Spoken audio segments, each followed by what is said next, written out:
We're on. We're live. Okay. Hang on a second. Let's see if people show up.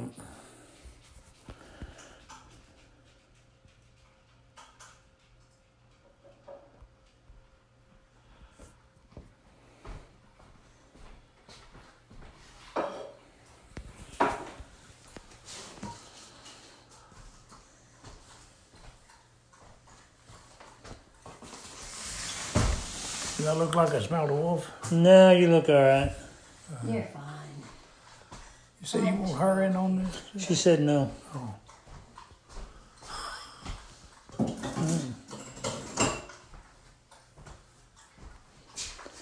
We got 4 people here so far. What do you mean 4 people? People are watching this. Oh.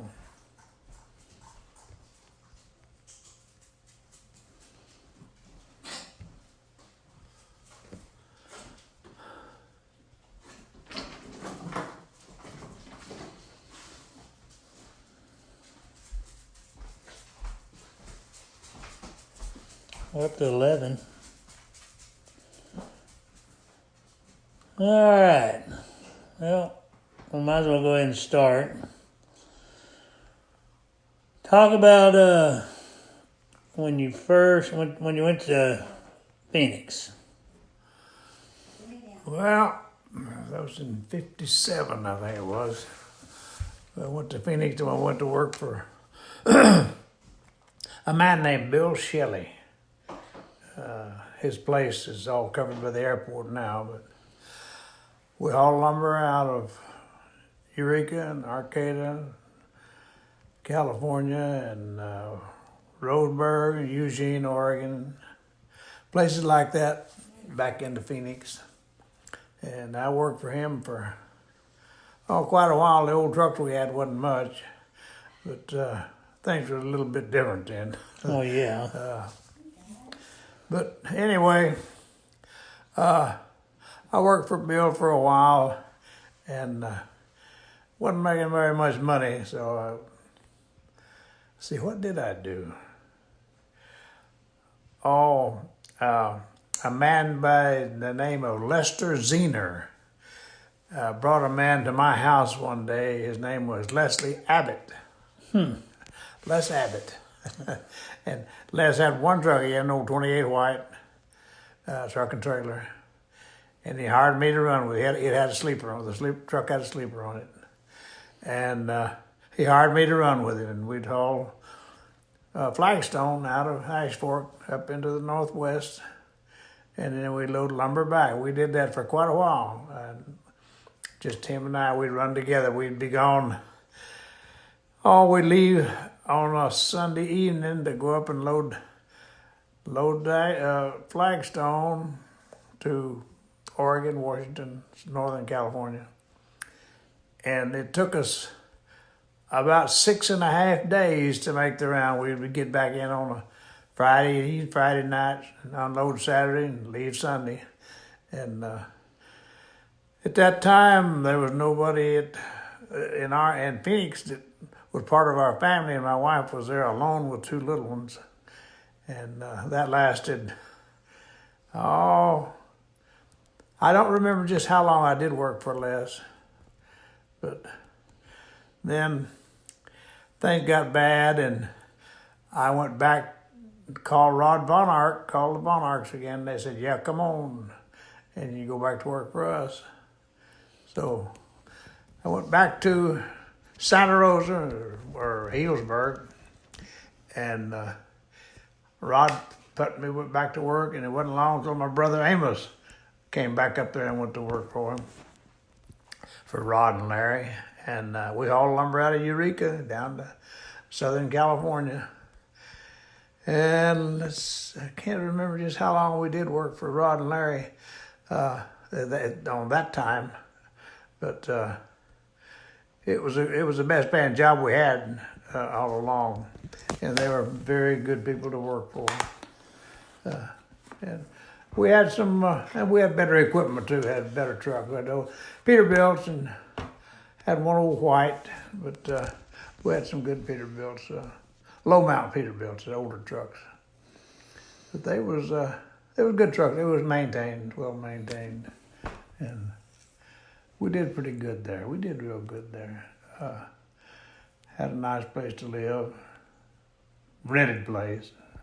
But we did good to working for Rod and Larry that time, and I don't remember just how long we did work for them, but they split the run up, and I run the south end from Santa Rosa to Southern Cal, L.A., wherever, and another bunch of drivers, they run the north end, and there was some very, very good truck drivers there up and down that northwestern California coast in those days. I've never seen anybody that was better ever anywhere. That was better than those men that drove that run that run that 101 up to the Oregon line. We had a good bunch of hands. I mean, a good bunch of hands. They knew what they were doing, and they were just like at that time, like I say, things were different then. It was just like a big family. There was a bunch of drivers that we all knew one another. Just didn't really know one another, but if somebody was stopped on the side of the road, you didn't pass them up. You pulled over and stopped, see what was going on. Oh yeah. No, you didn't pass another truck on the road going up through there. You didn't do it. Before y'all started with the flashing lights, and then to let each other. Well, yeah, you flash. Well, the signals, the hand signals we had in those days, and the light signals. If you flashed your light 2 times, that meant there was a highway patrol up ahead of you there. Or if you in daytime, you just put 2 fingers out the window. That was to me. That told you that there was a highway patrol up there ahead of you. So yeah, we had our signs and stuff like that. Sure, we did. We didn't have radios, you know. We didn't have CB radios or anything like that. No, it was just hand signals and light signals at night. But we got by. We sure got by. And all those truck stops going up through there. Ukiah, California had a good one called, let's see, what was the name of that? Jensen's Truck Stop in Ukiah, California. And that was a good one. Had a good restaurant. And then we had one in Laytonville. It doubled as a bus station too in Laytonville. And then in Eureka, we had the Eureka Truck Terminal. It's been gone for many years, but when the lumber boom was going there in the 50s and 60s, the Eureka Truck Terminal was a going place. It was a busy, busy place. And they had scales and they had forklifts right there at the truck stop. If you was overweight, had to shift the load, they had the stuff right there at the truck stop to do it all. You didn't have to go back to the mill to get it right. We had, at that time, Arcata, California. This was in the logging and lumber boom in the 50s and 60s. In the city of Arcata, within the city limits of Arcata, there was big ones, little ones, and all. There was 32 sawmills right in the city limits of Arcata. There was 32 of them. 32 of them. Yeah. And believe me, there was lots of trucking going on there.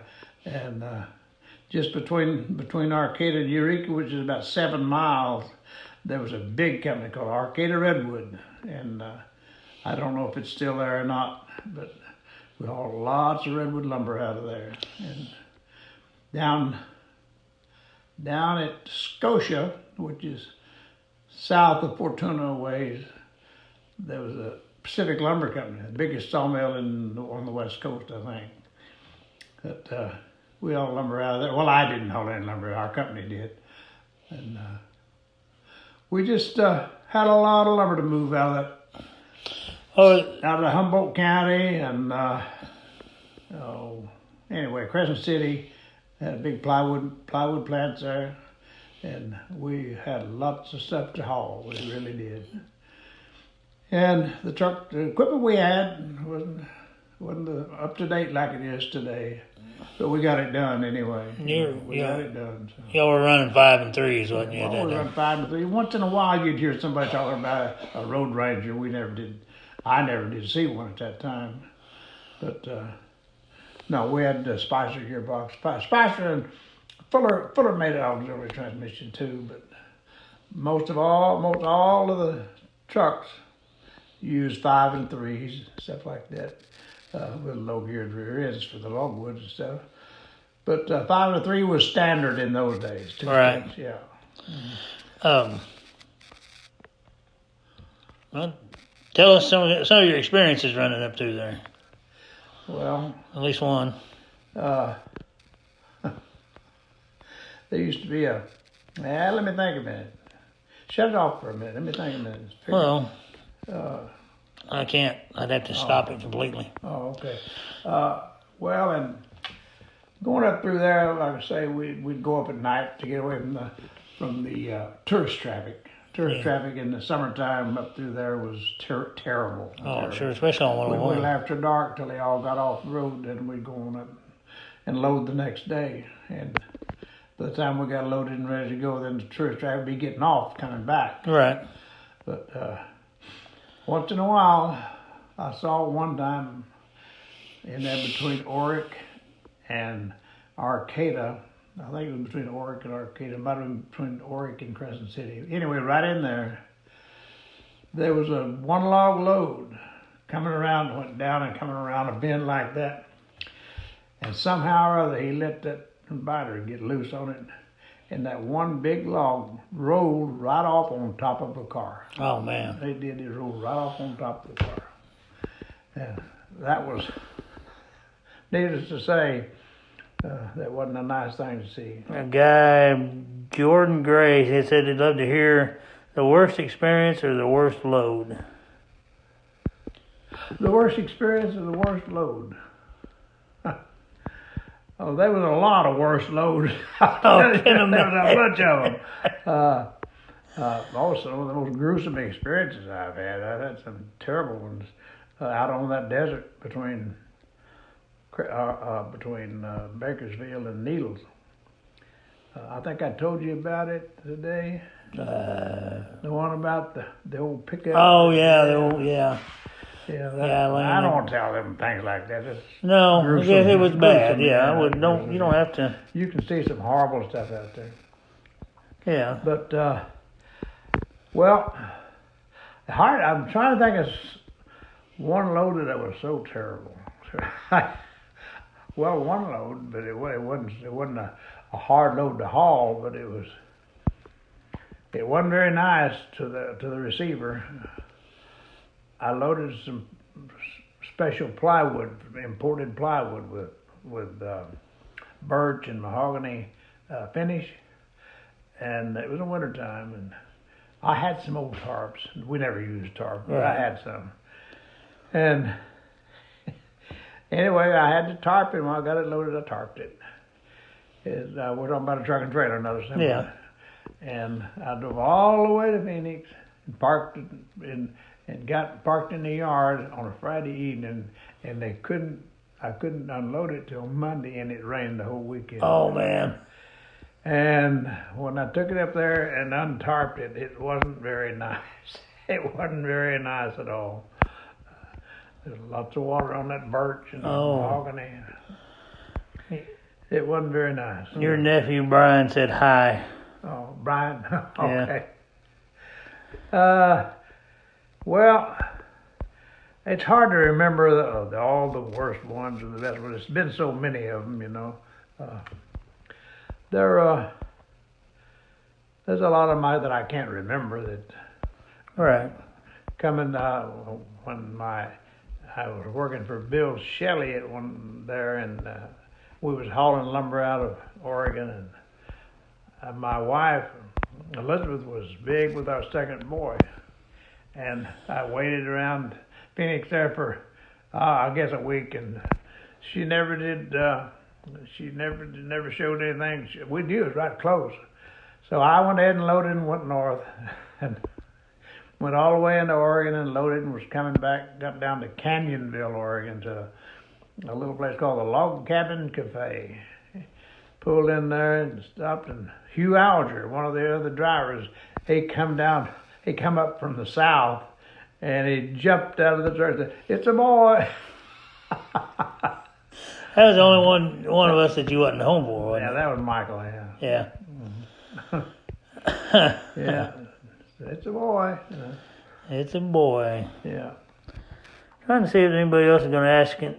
There's a hi from Cortez, Colorado, from Aaron Musto. Who? A guy by the name of Aaron Musto. He's been watching these videos on the different ones that I've been posting them to. Oh, yeah. If anybody has any questions, let me know. Ask me, and I'll ask him. Story's watching. Who? Your daughter, Story. Story? Oh, Yeah. okay. I'm not a very good storyteller. Oh, you're doing fine, Pop. These are, like I said, this is Joanne Berry said hi. Joanne did? Yeah, Hi, Joanne. John Gosum said hidey ho. Justin Miles. Okay, confession time. I'd like to please hear some of the antics and lengths you guys would go to in dodging the law. I refuse to answer on the grounds that it might tend to incriminate me. Another guy, tell us about your very last trip. He hasn't taken his last trip yet. The last trip I just come in off of was not a good one. I lost a clutch in Oklahoma City. Yeah, Ray Dingus or something cut any of them logs? Did you cut any logs? Oh yeah, before I went to driving, I used to cut redwood. Yeah, Me and my older uncle would cut redwood together. Cut redwood and fir. What's the worst truck you ever drove?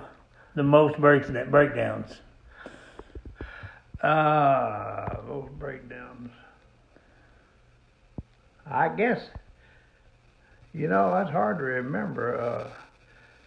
Some of them old trucks, Bill Shelley's, was terrible. They were terrible.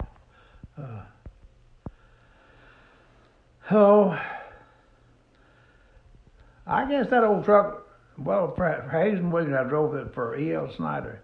It was pretty much of a rattle trap. Yeah, it was. Yeah, it was an old Peterbilt. It was an old homemade Peterbilt. Really, is a bunch of pieces put together with a 150 Cummins in it. A 150. Had a 150 in it. Those were naturally aspirated, wasn't they? Oh yeah, they didn't have no air pump on them. No. Another guy, Chris Noonkister. What's your favorite trip? My favorite trip. Let's see. I guess the first trip I made on that new Golden Sun Lumber Company truck. It was a cabover Peterbilt truck and trailer, all polished aluminum wheels on it. It had a big old supercharged 290 in it, and good equipment, good new equipment. I think that was probably one of my favorite trips right there. Did you ever shift at 6 and 4? Did you ever run a 6 and 4? I've never run 6 and 4. So what kind of truck are you driving now? Well, It's a 1981 W900A with a N14 in it. It's got a 15. 15 over, I believe it is. That's the one he just swapped those motors out this year. Yeah. Yeah, I lost the old 400. It went down on me. So I had to do some rearranging on that get that N14 in there with the air to air. But we finally got it done. Yeah. A guy from Eddie Marshall. Hello from Columbus, Montana. Columbus, Montana? Yeah, he's a guy I went to school with, Eddie Marshall. Oh. Story, yes I am. I don't know what she's replying to somebody else. Awesome truck. Hell yes. What? Oh, another guy said hell yes. Oh. They're asking questions, so keep this going. Anything else you want to tell us? Oh, maybe I can figure out some more stuff next time. There's a lot to tell. It's just hard to put it all together. You know? Yeah, we're trying to keep a timeline here, so. Yeah. Let's put it off for a while. Seth, your grandson said, "I love you, Grandpa." Who said that? Seth. Oh, Seth. Oh, okay. The guy I work with, Chico, and Miller, he said, "Do you have any plans on retiring anytime soon?" When I get to where I can't do it, then I'll retire.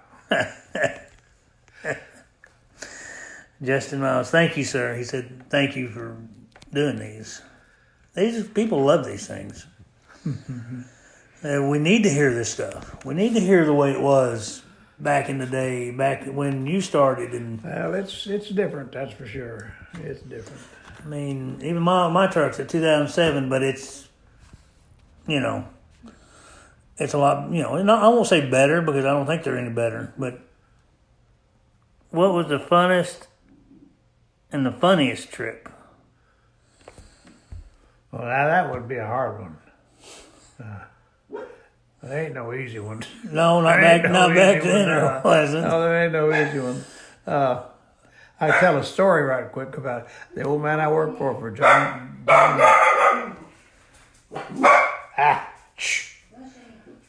His name is John McCabe. I worked for him out of Phoenix there, and he bought an old 28 white. A guy had abandoned up in Oregon. He walked off and left it, and John bought it. He bought it and he went after it himself, and it had been sitting up there for I don't know how long, and he decided, well, I'll put a half a load of lumber on it and bring it home. He shouldn't have done that. I think he had, I can't remember for sure, but I want to say 14 flats before he got home. 14 flats. Yeah. When John got home, he looked like the grapes of wrath, man. I can imagine. I never will forget that. He only had half a load of lumber on him. Them old tires was dead rotting, Oh, sit yeah. there for as long. I may be wrong on that number, but it was a bunch of them. I don't know. Another guy on here. How did you deal with leaving home and missing your kids and wife while you were gone? Well, we tried not to do that, but finally I just had to go. I had to make the money, Right. Yeah. Hey, while you're out on the road, how did you deal with being gone? Oh, we stayed pretty busy on them old trucks. I mean, you didn't just sit up there and float in an easy chair going and coming. You had a lot of work to do. You had to work them old trucks worked you them days, and on the mountains out there in the west, them old 207. You had your work cut out for you. You stayed busy. Oh, yeah. Yeah. Well, and we still do up to a point, but we got to be careful. We got to watch, but Yeah, well, we got equipment has advanced so much in the last few years, yeah, and I was thinking about that. You about done? Yeah. All right, guys. Dad's done, and that's it for tonight. We'll do another one when I get back in. So, y'all have a good evening.